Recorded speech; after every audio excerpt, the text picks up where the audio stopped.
Hello again, everybody. This is Static Reflex with a game of Team Deathmatch on Cracked. But I'm not going to be talking much about the gameplay. What I wanted to talk about was what I actually like about Call of Duty Black Ops over, say, Modern Warfare 2. And this is the first game I've been able to get recorded since I set up my new room, so I'm pretty excited to get this out here. The first thing I like is the campaign. I think it was done a little better than Modern Warfare 2. I could actually follow this one, and I like the cinematics and whatnot. There was only one mission I didn't particularly like, and that was the one where you're in Korea, and you just got to go through the trench, and you got waves of guys just continuously coming at you. That one was kind of a pain, but other than that, I thought they were all done really well.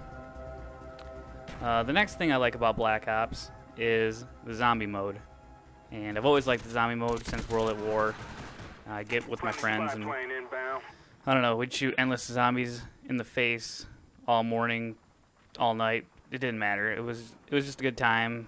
Whenever we didn't want to go on multiplayer, if it was like pissing us off and people were killing us left and right, we'd just go do that for a while, and it would be a good time. The only thing I wish there was in the zombie mode is I kind of wish there was a way to win. That's just my particular thought. I wish you could make it to, like, I don't know, level 25 or 30 or 50 or whatever, and then you would, like, go on to a next level, and then, I don't know, maybe eventually have, like, a boss or an end to it. I don't know, just my thoughts. The combat training. There's a thing in Black Ops in the multiplayer where you play against bots in practice before you actually go into the gameplay and play against actual players, which is really cool because you can practice. So if you're not really all caught up on the Call of Duty series, you can start there. And I find it to be a good tool. I mean, if you want to practice sniping and you're not very good sniper against regular players, like you'll get owned, you can always go into combat training, put the difficulty on easy, and you can just practice, and it doesn't count towards anything, so that's nice. I also like the customization in this game. I think that's neat.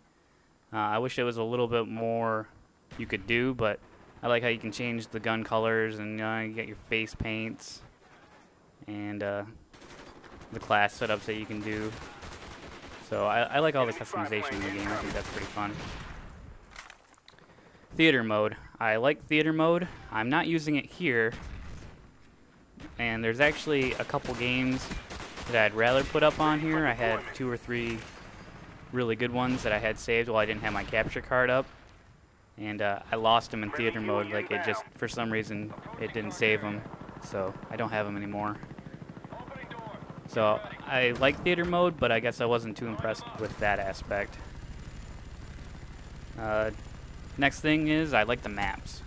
The maps, I think, are laid out fairly well. This one really stinks if you have a chopper gunner, though, because there's so much cover, but I don't know. I think overall they're set up well, and yeah, that's about it. They're just set up well, unless you get nuked down like 3 times in a row, and that's like crazy. Party chat. Party chat and parties are back. You can do it for any gameplay, and I think that is awesome. I love it. I don't have to go into a room now and go through and mute everybody because it kicks me out of party chat. So I really like that aspect. I'm not a cheater, so it doesn't help me out in any way there. The only thing I don't like so far, and I'm sure they'll get it fixed, is every time I try to join a party and play, it seems like it just continuously can't find a game, and then it kills the party, and it says it makes the party no longer active, and you got to try to get all together again, and then try to re-jump into a game. But overall, I think once they get it all worked out, it's going to be awesome, because parties are way easier to get your friends together and get into games and talk to each other. It's way better. You don't have to mute some stupid kid that's singing some lame-ass, stupid fucking song. So that's always nice. No stopping power. I like that in a way because, well, it's just nice because I can try out some other perks and stuff like that and not have to worry about everybody running around with stopping power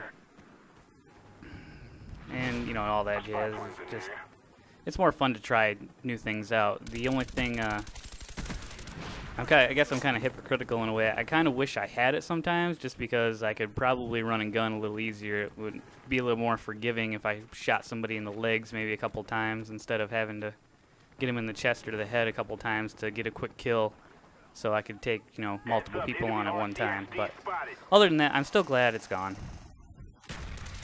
No shotguns as secondary. That is very awesome right there. The only thing I wish was they still had machine pistols, because it seems like the pistols that you get in this game besides the revolver are almost, I wouldn't say worthless, but they're really weak, and your odds of taking somebody on aren't very good. Enemy spy plane incoming. And then I guess the last thing I really like about Call of Duty Black Ops is the COD points, or the money, the currency system in the game. I think it's a really neat idea. The only thing is, I wish you didn't have to level up to unlock certain guns and stuff that you could buy. If you could just buy them with your money, like say certain guns cost more than others, then you just have to wait a little bit longer to buy those. But the way they have it set up right now, you still have to level up to unlock and buy certain guns. But other than that, I think they did a pretty good job on the game. I'm pretty excited to get some more out there, and I'll talk to you guys later.